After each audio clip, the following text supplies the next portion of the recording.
I want to rant, okay? I want to rant about something that I have been thinking about for about 2 weeks now because I watched Chris TV.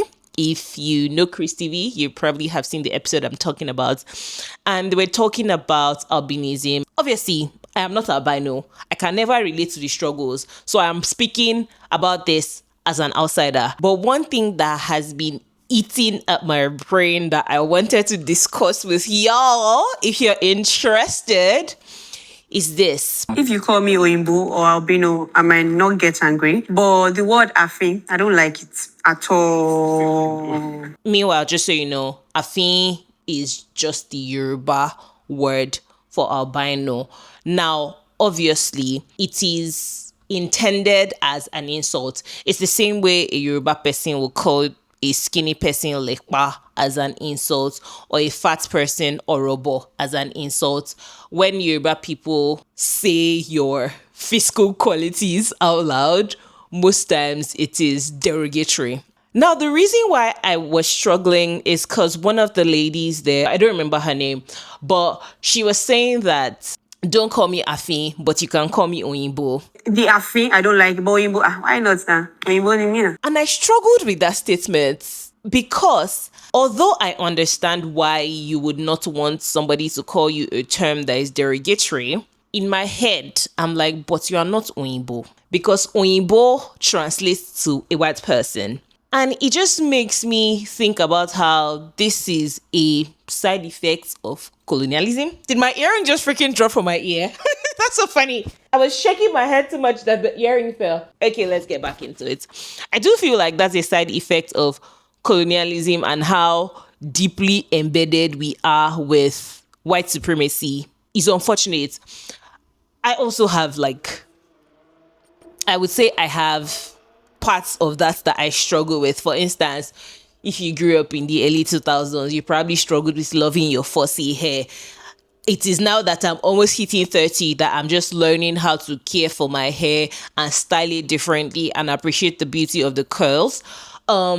On the flip side, there is me moving to Canada and me speaking to white people differently because subconsciously I'm like, you would not understand me if I speak in the way that I'm speaking in this video right now, which is insane because I've spoken like this all my life and people clearly understand me, which is also insane because it's an accent and I clearly, maybe not clearly, but I try my best to understand other people that sound different than me. It doesn't mean I don't put the efforts. And so the question is, why do I believe people would not put the efforts to hear me even though I sound differently? I don't know, but I think it's something we need to keep talking about and challenging internally because it frames the way you see yourself and it frames your mind.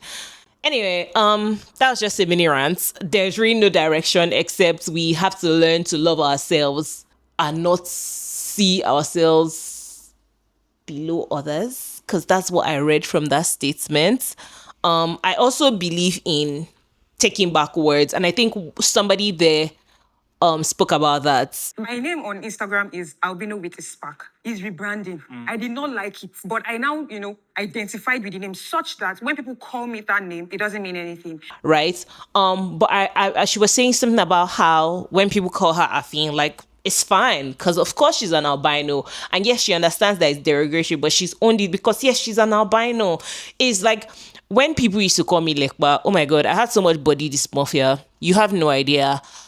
Right now, my waist is 29. And even though I'm always like, I don't have any insecurities, I promise you, I measure my waist almost like every 2 days just because I'm like, what the fuck is this waist still 29? Why am I not a lekba? Why am I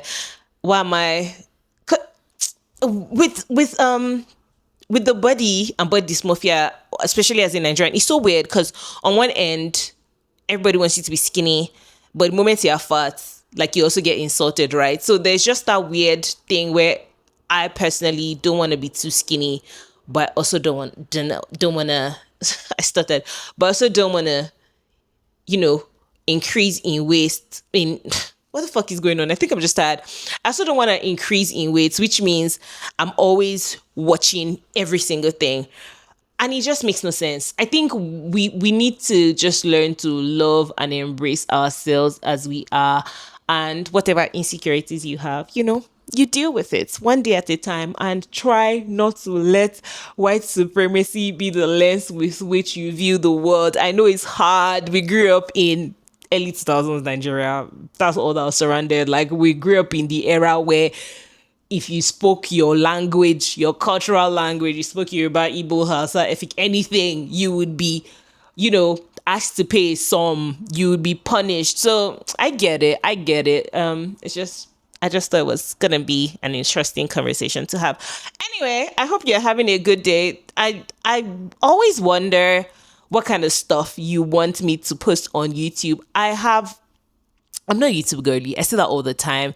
I'm a short form girly. That's how I started creating content. And I fundamentally struggle with, one, my attention span, two, follow through. I have done an entire library of content I would like to post on YouTube, but I'm struggling to commit because life is tough and adulthood is hard, and I'm doing a 9 to 5 on one end. I'm running a business, Koya, on the other end, and on this end, I'm trying to also be a content creator and get brand deals.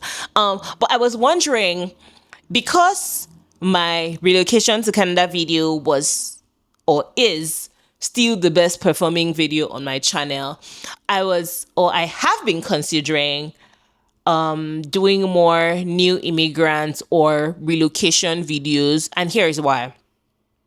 On one end, a bunch of my friends are currently trying to relocate. On the other end, I always get DMs about relocation based off of that video.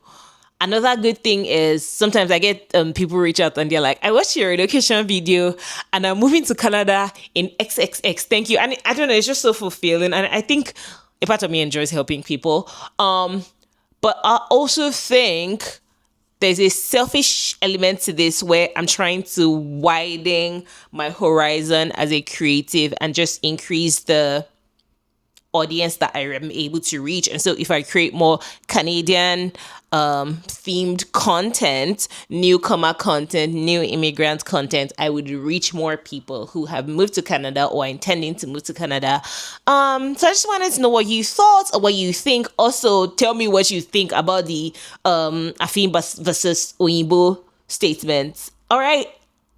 And also on the flip side, do you enjoy like random rants like this? Because I do have a lot of hot takes. I have a lot of things that just simmer in my mind, and I'm like, I don't have anywhere to for it to go. Anyway, if this is your first time watching me, hi, hit the subscribe button. Okay, here we just do whatever we want. Honestly, I do too many things. Follow my Instagram. That's more curated. Okay, love y'all. Bye. Mwah.